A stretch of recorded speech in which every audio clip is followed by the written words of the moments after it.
कोई खड़ा नहीं होगा यहाँ, बिल्कुल नहीं खड़ा होगा कोई। बैठो, जिसे गर्मी लगी वो पीछे हो जाओ। मैंने अपने परिवार को बुलाया, मैं अपनी पगड़ी इज्जत के लिए, ये बात ठीक नहीं है। बैठो, ऐसे रखोगे ना, अगर गर्मी में आप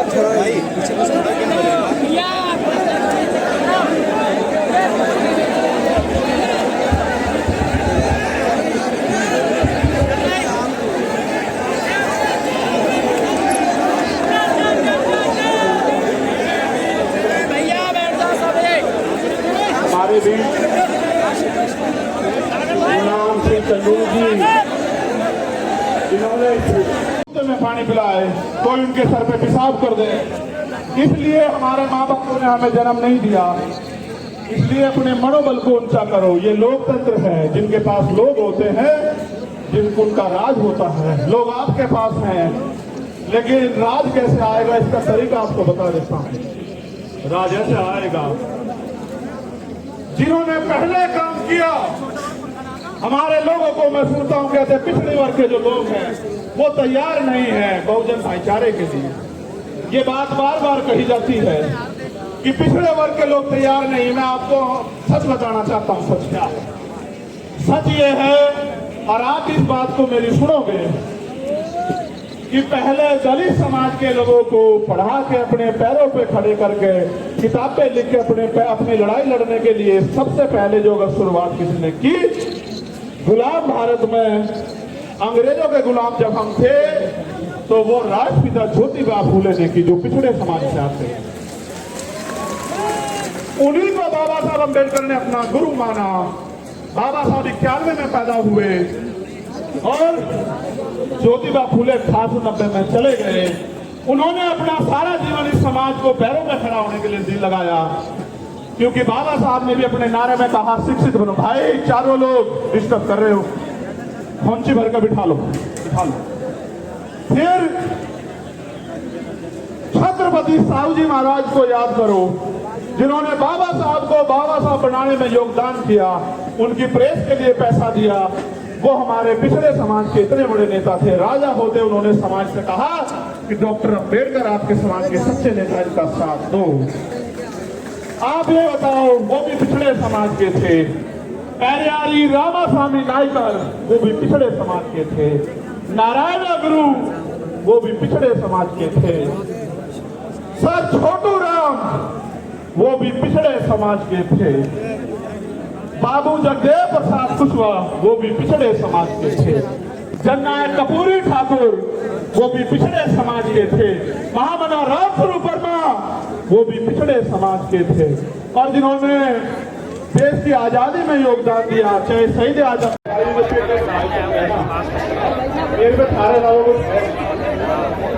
एक व्यक्ति मुझे सारी उम्र का उदाहरण दिवा दे कि आप सब उतर कोई पेड़ ऐसा नहीं, अपनी अपनी जान तो देख लो, इसकी दाल तो देख लो यार।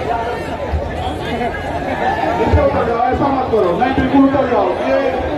ये तमाशा करने की आदतों में उतर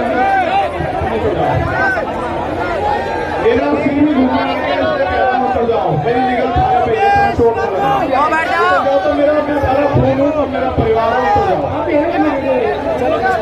भाई। हम जो वक्त बोले वो बहुत तेजी से बोले, क्योंकि बहुत हमारे बीच भाई मंच पे कोई खड़ा नहीं होगा, जी भी होगी बात, ठीक है। मंच पे कोई नहीं खड़ा होगा, आप लोग बैठो मंच के सब लोग। मीडिया के साथियों से भी निवेदन है कि आप पीछे हो जाओ भाई, बैठो। इनकी तरफ देखो, इनकी तरफ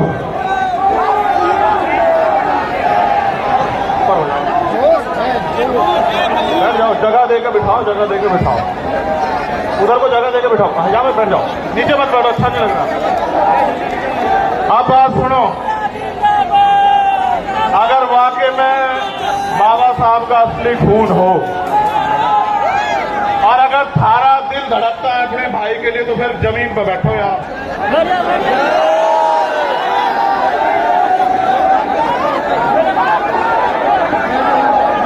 अगर थारे में से एक आदमी भी खड़ा रहा तो यहाँ के कुछ मीडिया के लोग ये चलाएंगे कि ये तमाशा देखने आए थे, इनको चंद्रशेखर से कोई मतलब नहीं है। भीम आर्मी आजाद समाज पार्टी से कोई मतलब नहीं। ये बताओ भीम आर्मी वाले ही हो या नहीं? आरएसएस वाले तो नहीं हो? भीम आर्मी वाले हो पक्का?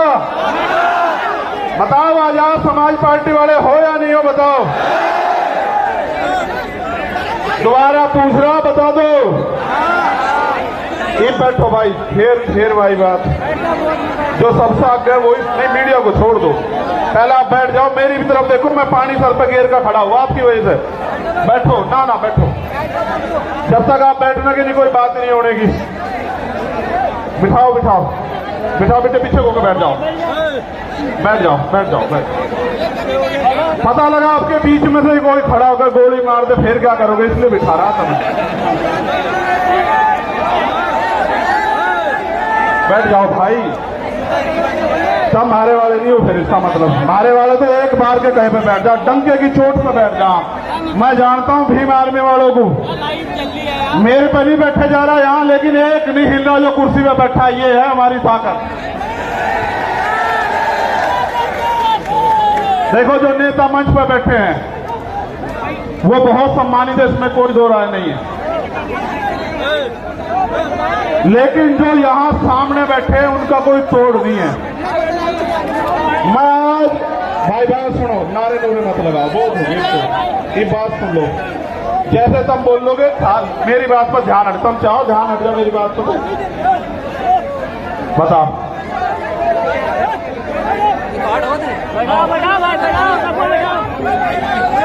भाई, बैठ जाओ ना, आप पत्रकार थोड़ा ही हो, बैठ जाओ बैठ जाओ बैठ जाओ।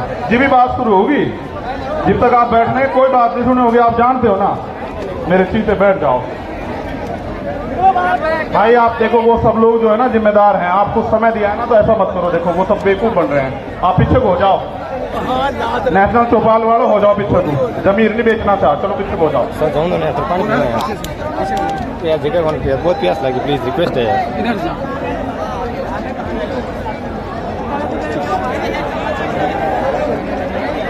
सबसे पहले मैं अपनी बात को रखने से पहले ना दिक्कत ये होगी, दो लोग हैं जो बहुत जरूरी थे मगर बोल नहीं पाए। 3 लोग, पीछे वाले बैठ गए तो आगे वाले। एक छोटे भाई लोकेंद्र गुर्जर जो मध्य प्रदेश से हैं, जिन पर भी 10 लाख रुपए का जुर्माना लगा दिया है। ये मेरा छोटा भाई खड़ा है, इसकी तरफ आप देख लो। ऐसे बहादुर भाइयों का हौसला बढ़ाना है। दूसरा, ये मुझे अभी कह रहा था भाई, हमारे यहाँ के अनुशासन है, राष्ट्रीय अध्यक्ष जी बोल सके उसके बाद मेरे बात मेरे को पड़ता नहीं है। इसकी दिल की बात ये है कि अगर सरकार सुरक्षा और लाइसेंस नहीं दे रही है तो हम अपने मध्य प्रदेश से गुर्जर समाज के लोग 1000 लाइसेंस जो है ना भाई की सुरक्षा के लिए आज जमा कराना चाहते हैं। मैं इस पूरे समाज का धन्यवाद करता हूँ।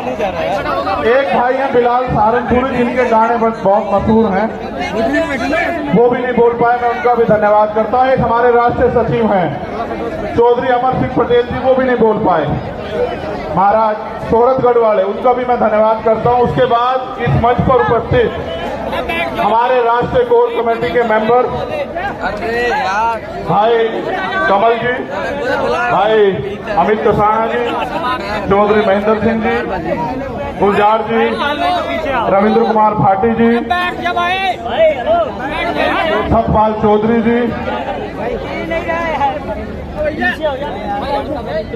पूरी टीम का बहुत बहुत धन्यवाद, दिल्ली की पूरी टीम। उसके बाद बेटे इतनी नहीं सुनता मैं,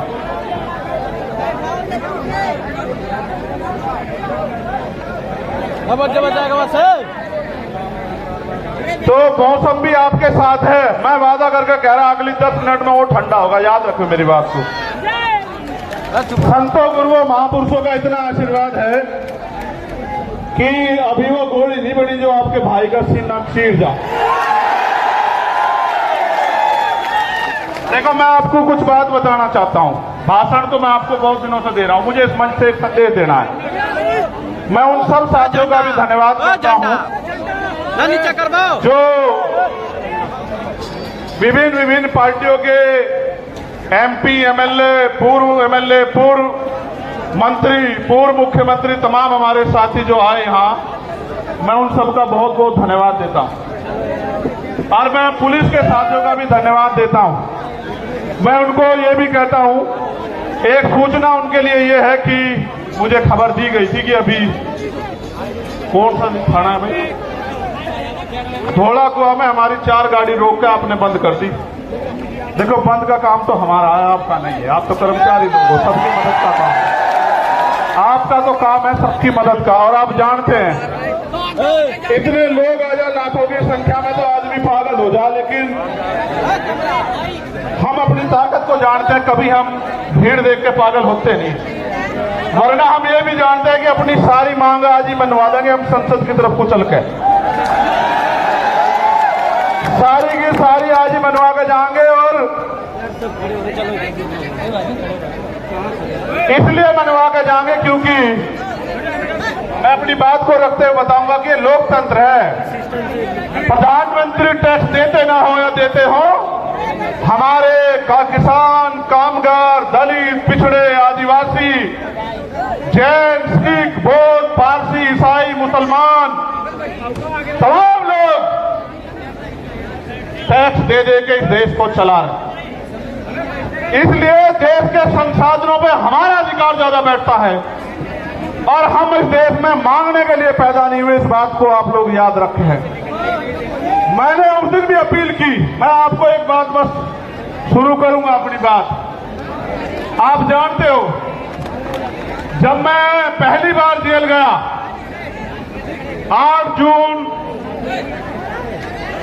2017 को, भाई बैठ जाओ, देखो तुम खराब कर रहे हो, लौट जाओ लौट जाओ लौट जाओ, मगर खड़े ना हो। भाई झंडा फेंकते बैठ जाओ, ऐसा ना करो, ऐसा ना करो, मजाक बढ़ेगी मेरी अगर तुम मेरी बात नहीं सुनोगे। मेरी मजाक बनवाना है हो, फिर बहुत बढ़िया। ये वाले तो निकाम के हैं, ये तो नहीं मान रहे। भाई राजेंद्र यादव जी, तो जब मैं पहली बार जेल गया, आपको पता है कि मैं जब भी जेल गया, मैं अपनी व्यक्तिगत लड़ाई में कभी नहीं गया। आप इस बात को जानते हैं, मेरा समाज इस बात को जानता है। अगर मैं झूठ कह रहा हूं तो समाज हाथ उठा के बतावे कि मैं गलत कह रहा हूं। जब मैं पहली बार जेल गया और जाने से पहले जब पूरी सरकार मेरे पीछे पड़ी हुई थी और ये कहा जा रहा था, डीजीपी का ये बयान है रेडी लॉ एंड ऑर्डर का, कह रहे सरेंडर नहीं कर देंगे चंद्रशेखर को। वो ये संदेश दे रहे थे कि हम इसका एनकाउंटर करके समाज को संदेश देंगे कि कोई भी अगर सरकार के खिलाफ खड़ा होगा, हम उस आवाज को हमेशा के लिए बंद कर देंगे। लेकिन फिर 21 मई 2017 को आप मेरे समाज के सिर माथे सारे लोगों ने आके यही जंतर मंतर, इसी पर आकर आपने मेरे हौसलों को बुलंद करके कहा कि लड़, हम तेरे साथ हैं। और वो दिन है, आज का दिन है, चाहे मैं CA नागसी में जेल गया हूं, चाहे मैं ऐसी एक ताकत को लेकर गुरु रविदास घर की तरफ चल दिया था, जब इन्होंने मेरी 250 लाठी मार कर खाल उतार दी है कि SHO साहब अब तो ACP हो गए, जहां रात में मुझे जानवर की तरफ मार कर गिरा गया, वो यही खड़े हैं। उनके जो साथी जिस थाने में मुझे मारा गया था 2-2, 3-3 बार, वो भी मुझे सवेरे मिले थे। मैंने उनसे एक दिन पहले भी ये बात कही, जब मैं पहलवानों के आते, मैं आदमी भूलता नहीं हूं भाई। जिसने एक इंच भी साथ दिया, कतरा कतरा उसके लिए बात दूंगा, लेकिन जिसने मेरे लोगों को सताया, जबकि आप जानते हैं कि मैं संविधान में विश्वास रखता हूं, चलो माफ कर दूंगा उसे भी, उसे भी माफ कर दूंगा। लेकिन इस बार आपने देखा कि क्या हुआ, जब वो CBI से नहीं रोक पाए, ED से नहीं रोक पाए, इनकम टैक्स से नहीं रोक पाए, जब वो झूठे मुकदमों से नहीं रोक पाए, जेल से नहीं रोक पाए, तो कायरों की तरह आके उन्होंने मेरे ऊपर गोली चला दी। आपकी गोली की तमन्ना सच्ची थी और मेरे लोगों के खून के आंसुओं की संघर्ष की तमन्ना सच्ची थी। अगर आपके गोलियों की तमन्ना सच्ची होती और मुझे कोई आगे की लड़ाई ना लड़नी होती, तो उसी दिन प्रकृति जो है मुझे खत्म कर देती, क्योंकि गोली का जो सामना वो बड़ा खतरनाक था। मैं आपको ये बात इसलिए बताना चाहता हूं, मैं आपका खून हूं। मैं कल भी थारा था, आज भी थारा हूं, और चाहे फर्श पर रहूं या अर्श पर रहूं या मिट जाऊं, मेरे खून का एक एक कतरा आपके स्वाभिमान सम्मान के लिए हमेशा खर्च होगा। मेरी बात को याद रखें। लोगों ने कितना गुमराह किया आपको, क्या क्या नहीं बताया, क्या क्या नहीं आरोप लगाए, फिर भी नहीं रोक पाए। क्योंकि जब एक गरीब का बेटा खड़ा होता है तो बहुत लोगों को तकलीफ होती है। लोगों को लगता है कि ये देश अमीरों का है और अमीर इस देश में राज करेंगे, और गरीब जो है वो खून के आंसू रोगा। मैं आपको ये कहना चाहता हूं कि वो दिन दूर नहीं, गरीब इस देश में खून के आंसू रोने का नहीं, और गरीब इस देश में राज करेगा। ये बात लेके हम लोग सड़कों पर निकलते हैं, और हम तो हर दिन को आखिरी दिन मानते हैं। बात मेरी उसकी नहीं थी। जब मैं ज्ञापन पढ़ूंगा आपको पता लग जाएगा कि मैं अपनी लड़ाई लड़ने के लिए आया, या मैं अपनी सुरक्षा की मांग करने आया, या मैं सीबीआई जांच की मांग करने आया। मैं आपको बता दूंगा। मैंने समाज को इसलिए बुलाया अपने नाम से, क्योंकि मैं जानता हूं कि चाहे आप पे एक रोटी कम हो, चाहे आपको पानी ना मिले, चाहे गर्मी आपको कितनी परेशान कर रही हो, लेकिन आप मेरी बात के साथ खड़े रहोगे। और दिल्ली में आज आपने इतिहास लिख कर दोबारा दिखा दिया मेरे लोगों। मुझे गर्व है आपको, मुझे गर्व है कि मैं गरीब समाज में जन्मा था। मेरा समाज ग्रेट है, और मेरा समाज सम्राट अशोक की तरह ग्रेट रहेगा। मुझे इस बात का, ये बात मैंने आपको इसलिए बताई कि आज के जो हालात है ना, इन हालातों में गरीब के बेटे को रोकना जो ईमानदार भी है और संघर्षशील भी है, और जिसके गले में पट्टा नहीं है किसी का, वो बड़ा खतरनाक है। जब मैं कहता हूं ना, मुझे आदत है, पश्चिम के लोग हैं, तो भाई आप इसे हम ही मानना करो, ठीक है? इसे आप हम मानना करो सारी, क्योंकि भाई मैं भी तो भीम आर्मी का आपकी तरह सिपाही हूं, एक छोटा सा। सबसे पहले मैं धन्यवाद दूंगा जो पैदल चल के आए, दोनों हाथ उठा के उनका बहुत बहुत धन्यवाद। फिर मैं धन्यवाद दूंगा उनका जो साइकिल से आए। फिर मैं धन्यवाद दूंगा उनका जो बारिश में भीगे, तमाम तरह की मुसीबतों का सामना करा, उनका हौसला नहीं देगा, जिन्होंने औरों को भी प्रेरित किया। और फिर मैं धन्यवाद दूंगा जो बस से आए, ट्रेन से आए, कैसे कैसे आए, भूखे पेट आए, कैसे आए। मैं आज अपने परिवार के बीच में हूं, नेता नहीं हूं, यहाँ आपका खून हूं। मैं आपसे एक सवाल पूछना चाहता हूं बात की शुरुआत में ही। अगर मैं ये लड़ाई लड़ रहा हूं गरीबों की, कमजोरों की, पहले होता क्या था आप जानते हो? मैं आपका खून हूं कि गांव में ताकतवर आदमी, सामंती आदमी, जिस बहन की बच्ची की चाहे उसकी चुन्नी खींच ले, उसके कपड़े खींच ले, उसको नोच ले। आखिर गांव के गांव में पंचायत होकर बात निमट जाती थी।